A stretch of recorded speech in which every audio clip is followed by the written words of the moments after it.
have you heard what's going on? Let's find out the first story this morning with Sian. Well, we've been talking a little bit about technology this morning with 5G. Well, Google, they have developed the first quantum supreme computer, which sounds very exciting. Basically, this is a computer called Sycamore, or a processor within a computer called Sycamore, and they've given it a very complicated task that they say the world's best supercomputer would have taken 10,000 years to complete, and this special quantum computer did it in 200 seconds. What was the task? They've not gone into details, very, very secretive, keeping their cards close to their chest. But yeah, down from 10,000 years to 200 seconds, apparently. It's quite scary, isn't it, when you is. think about how, if that's what we're like now, what's going to happen in another...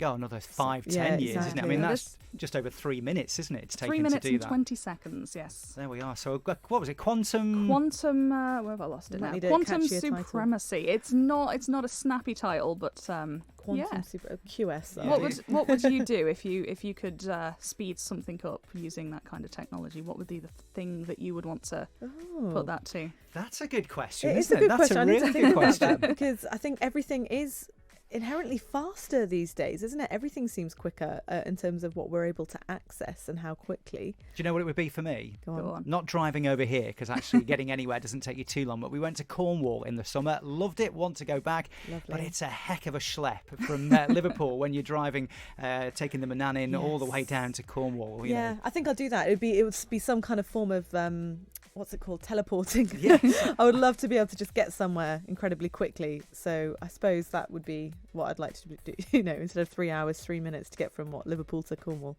Yeah. For hours and hours, 9 hours I think it took to get down there with an overnight stop 9 as well. hours? Yeah. Blimey. Right, what have you got for us this morning? Slightly bizarre one. Scientists have created hunched, swollen and with bulging varicose veins, a model of how office workers could look in 20 years thanks to hours at their very unhealthy desks.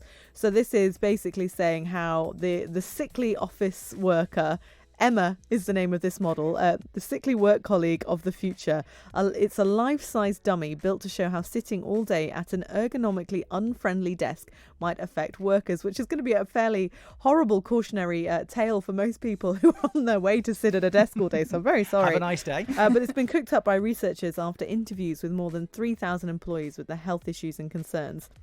So this model is just a very hunched, swollen, unhealthy looking woman who they've called Emma, which I think is quite a common name. So it's quite All Emmas. Bit of a random one, isn't it? I mean, how do you find sort of sitting at a desk? Because we all are fairly desk bound, aren't we, for the day? I think you hear a lot about the problems that can arise if you sit in it in an unhelpful way. So you're meant to have your screen at eye level, and you're meant to sit with your chair at the perfect level so your knees are at that perfect angle. And I think people do tend to hunch, and you do get into bad habits because there's standing desks now, isn't there, to try and get people standing up. Yeah, I know. I hunch over the desk here in the morning. I mean, now my posture's not very good at all. Yeah, we'll put the video of this online afterwards, we'll all sit up very so straight you can judge our posture. Yeah, let's. I have found myself, as Alex was speaking now, I have found myself suddenly trying to think about how I'm sat. And you don't cross your legs. Yeah, it's actually when I do slouch terribly, and I sit up and straight. when you have there's your a marked arms, difference. the corner of your arms when you're typing on your keyboard. That's it. There we go. Right, see if we can maintain this for as long as we Right. can. And just finally, from me for today, Last Tango in Halifax, the BBC series. Have you ever seen it? I haven't. I have also not seen Once it. again. I knew. You both say no this morning to that one. Well, it's been really successful over the last years. Sally Wainwright, I've sort never of heard of drama, bit of comedy. Anne Reid, Derek Jacobi playing the sort of couple who found I know love. the name I know of these Jacobi, people, but yeah. Well, Last Tango has been a big hit for the BBC. It's coming back for a 4-part series next year. They did say actually it wouldn't be, but they've decided to shoot some more. And the BBC yesterday released the first pictures from the new series. So some new cast members. Timothy West is coming back to play Derek Jacobi's brother in the show. He'll be there. Anne Reid as well.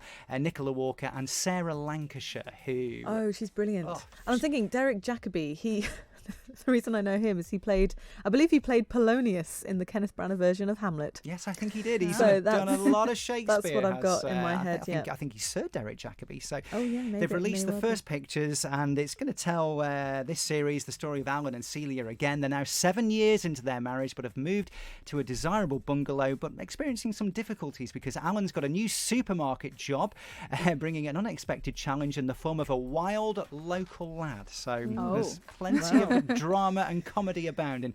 Last Tango in Halifax, as we say, it's back for a 4-part series that'll be on next year.